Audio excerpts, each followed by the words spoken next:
नमस्कार, आप देख रहे हैं भारत न्यूज लाइव। खबर कुंडा प्रतापगढ़ से आ रही है। 17 से 20 नवंबर तक कुंडा में गूंजेगा जय श्री राम का उद्घोष। बागेश्वर धाम सरकार सुनाएंगे श्री राम कथा। कुंडा राजभवन बेंती के हवाई पट्टी ग्राउंड पर 17 से 20 नवंबर तक पंडित धीरेन्द्र शास्त्री बागेश्वर धाम सरकार श्री राम कथा सुनाएंगे। इस दौरान 2 दिन बागेश्वर धाम सरकार का भव्य दरबार भी लगेगा। राजा भैया ने दी जानकारी। जनसत्ता दल लोकतांत्रिक के राष्ट्रीय अध्यक्ष एवं कुंडा विधायक राजा भैया ने पत्रकारों के माध्यम से कथा की जानकारी दी। उन्होंने कहा कि जनसत्ता दल का पूरा परिवार इस श्री राम कथा का जजमान है। राजा भैया ने सभी से कथा सुनने और वह बागेश्वर धाम सरकार का आशीर्वाद प्राप्त करने के लिए आमंत्रित किया है। राजा भैया ने बताया कि पूरे जिले के लोग पंडित धीरेन्द्र शास्त्री बागेश्वर बाबा की कथा सुनाना चाहते थे। कथा को लेकर प्रतापगढ़ समेत आसपास के जिलों में भी श्रद्धालुओं में खास उत्साह देखने को मिल रहा है। बैती कला राजभवन में कथा स्थल पर भव्य पंडाल और पार्किंग समेत अन्य व्यवस्थाओं की तैयारी पूरी कर दी गई है। लाखों की संख्या में श्रद्धालुओं के पहुंचने की संभावना है। 17 से 20 नवंबर तक कुंडा में चहुओर जय श्री राम के उद्घोष गूंजेगा। भारत न्यूज लाइव के लिए प्रतापगढ़ से हसीबुल्ला की खास रिपोर्ट। 17, 18, 19 और 20 नवंबर को श्रद्धेय श्री धीरेन्द्र कृष्ण शास्त्री जी बागेश्वर धाम सरकार की श्री राम कथा का आयोजन बेती में है। इस विशाल कार्यक्रम के आयोजक जनसत्ता दल परिवार के सभी सदस्य हैं और पूरा जनसत्ता दल इसका जजमान है, जिसमें आप सभी लोग सादर आमंत्रित हैं। और आप लोग के चैनल के माध्यम से, आपकी लेखनी के माध्यम से, आपके श्रोता, आपके पाठक, जहाँ जहाँ तक ये संदेश जाए, सभी लोगों को सादर सस्नेह आमंत्रण है। और सुमधुर श्री राम कथा का श्रवण करें, धीरेन्द्र कृष्ण शास्त्री जी बागेश्वर धाम सरकार का आशीर्वाद प्राप्त करें। और श्री राम कथा के साथ ही साथ 2 दिन इसी में दिव्य दरबार भी लगेगा, क्योंकि आप लोग जानते हैं दिव्य दरबार का भी आयोजन होता है। तो यही महत्वपूर्ण सूचना देने के लिए और समस्त जिले की इच्छा थी, सभी लोगों की इच्छा थी कि बागेश्वर धाम सरकार यहाँ पधारें। और उनसे जब वार्ता हुई तो उनकी भी बड़ी हार्दिक इच्छा थी, तो ये बड़ा सुखद संयोग रहा। तो आगामी 17, 18, 19 और 1 दिन और उनसे बढ़वा लिया गया है। कृपा पूर्वक उन्होंने 20 का भी दिन दे दिया है। 20 को जो कथा होगी वो सुबह 10 से 2 होगी, पहले टाइम होगी। बाकी कथा का समय 2 से 5। ये कार्यक्रम जो है कहीं राजनैतिक कार्यक्रम में आज तक किसी दल ने इस तरीके से सोच नहीं रखा था। नहीं, कार्यक्रम शुद्ध रूप से धार्मिक है। आप कहीं देखा जाए तो आज तक किसी दल के जैसे जनसत्ता दल कोर्ट से, अरे भाई, दल जब रोजा अवतार करा सकते हैं तो जनसत्ता दल श्री राम कथा कह नहीं करा सकता है। ये तो बहुत सराहनीय है और आप लोगों को इसकी सराहना भी करनी चाहिए। और जनसत्ता दल के पूरे परिवार के कर्मठ कार्यकर्ता वो सब इसके आयोजक हैं और जनसत्ता दल की तरफ से भव्य श्री राम कथा। और जैसा कि मैंने पहले कहा कि थोड़ा अजीब सा लग रहा होगा आप लोगों को, ये परंपरा रही है कि राजनीतिक दल हैं तो रोज़ा अवतार आदि कराते हैं, तो आपका जनसत्ता दल जो है वो श्री राम कथा करा रहा है। आप सभी आमंत्रित हैं। स्थान अब वहीं घामे में अगर देखा जाओ चाहें तो देख लें, नीचे हवाई पट्टी पे कवर कर लीजिएगा उसको। अगर हाँ, स्थल दिखा लीजिएगा।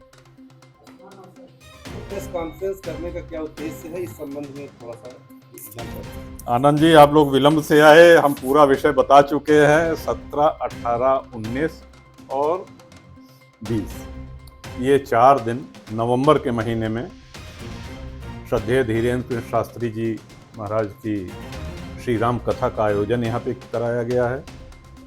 इसमें जनसत्ता दल परिवार जजमान है। इसमें मैं जजमान, मैं आयोजक नहीं हूँ। और आप सभी लोग सादर आमंत्रित हैं।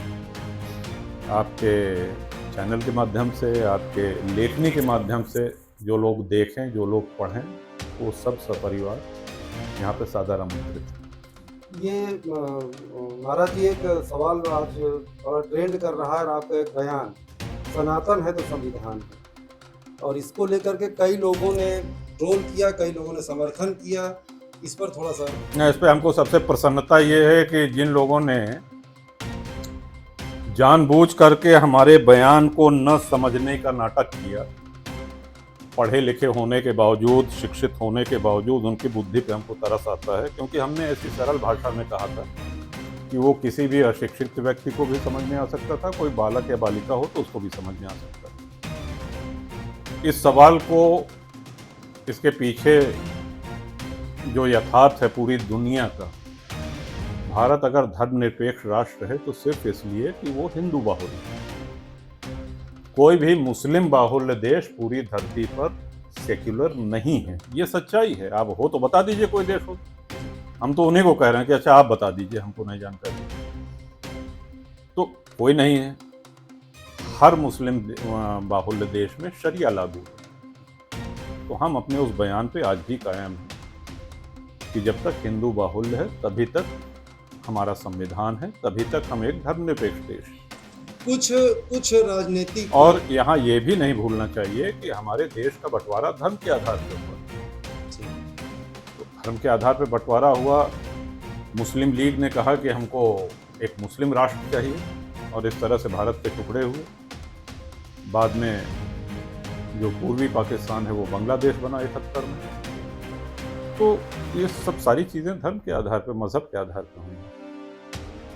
हिंदुओं ने तो जो मुस्लिम जा रहे थे पाकिस्तान बंटवारा के समय, उस समय भी रोकने का काम किया कि आप रुकिए। आप कुछ पूछ रहे थे। कुछ राजनेता जो सनातन पर लगातार टिप्पणी करते हैं, आज वही सनातन के को लेकर के उस पर, मतलब ये कह लीजिए कि सनातन के सहयोग में बोल रहे हैं।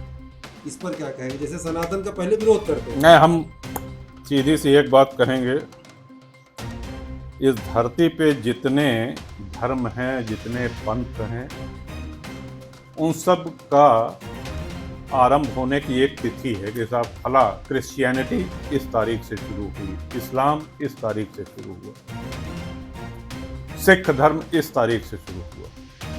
लेकिन हिंदू सनातन धर्म अनादि है, अनंत है। और सबसे महत्वपूर्ण बात, अन्य धर्मों को आरंभ करने वाले एक व्यक्ति, एक महानुभाव थे। हिंदू धर्म की उत्पत्ति किसी एक महानुभाव से नहीं हुई है, ये शाश्वत है, इसीलिए इसको सनातन कहा गया। तो सनातन के आगे तो झुकना पड़ेगा, सबको झुकना पड़ेगा। और प्रयास भी हमारा यही रहता है अपनी कार्यशैली में कि हमारे हिंदू धर्म में जो कमियां आ गई हैं, जो जातिवाद आदि इस तरह की जो कमियां हैं, उनको दूर करें, और वो प्रभावी हो रहे हैं। हिंदू जाग रहा है अपने देश के प्रति, अपने धर्म के प्रति उसमें जागरूकता है।